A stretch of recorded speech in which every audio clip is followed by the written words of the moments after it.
So today, um, I want you to be a little uncomfortable, which is I'm laughing because isn't that what everyone's trying not to do?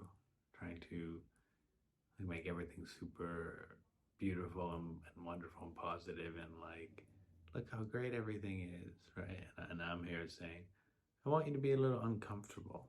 But there's actually a paradox in it that I actually want you to be uncomfortable as a way to be more comfortable.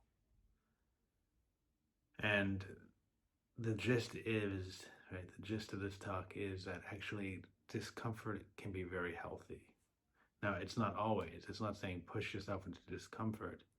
Um, that'll be great, right? Except most of us do that.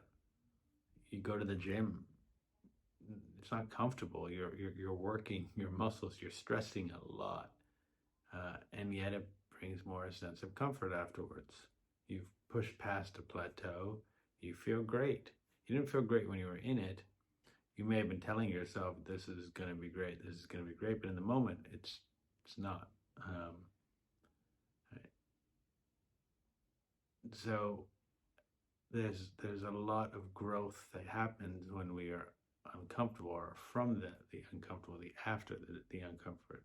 But it's not just physiological.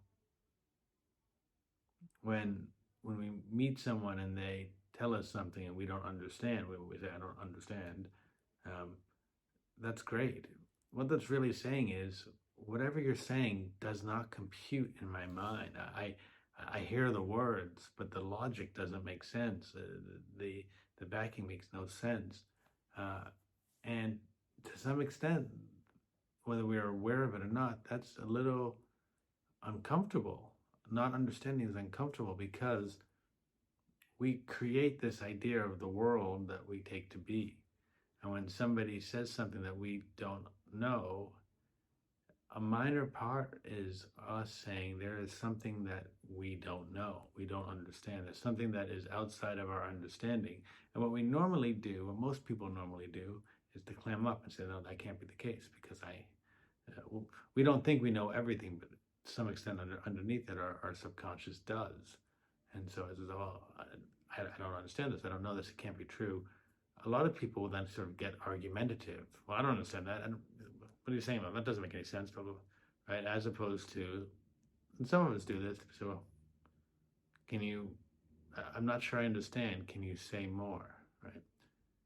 It's actually the same sort of same impetus in something comes in, we aren't sure. And how do we meet it? Do we meet it saying, oh, tell me more. I'm curious. I don't know about it. Or is it well, I don't understand. What's wrong with you? That makes no sense.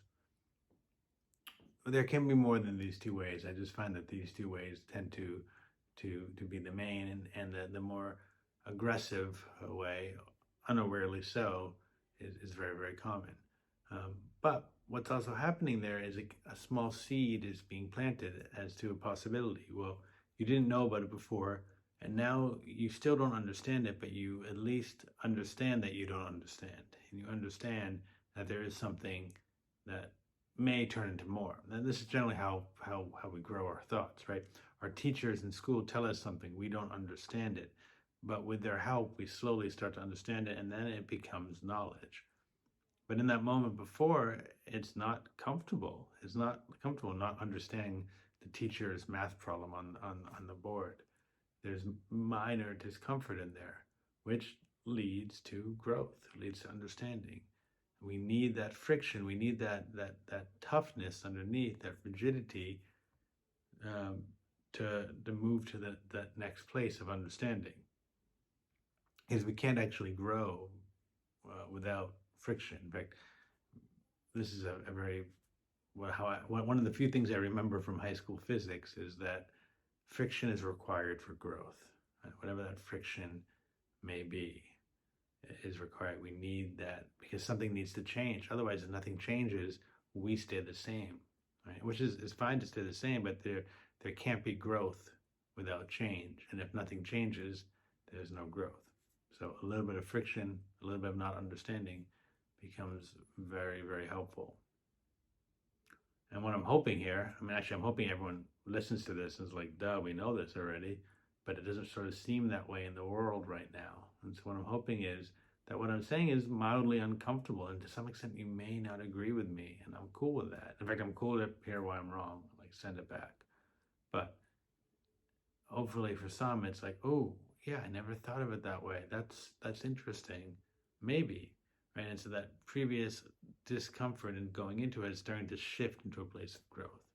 And that's why I'm hoping to make you uncomfortable, which will lead it to comfort and will lead into greater ways of being in the world.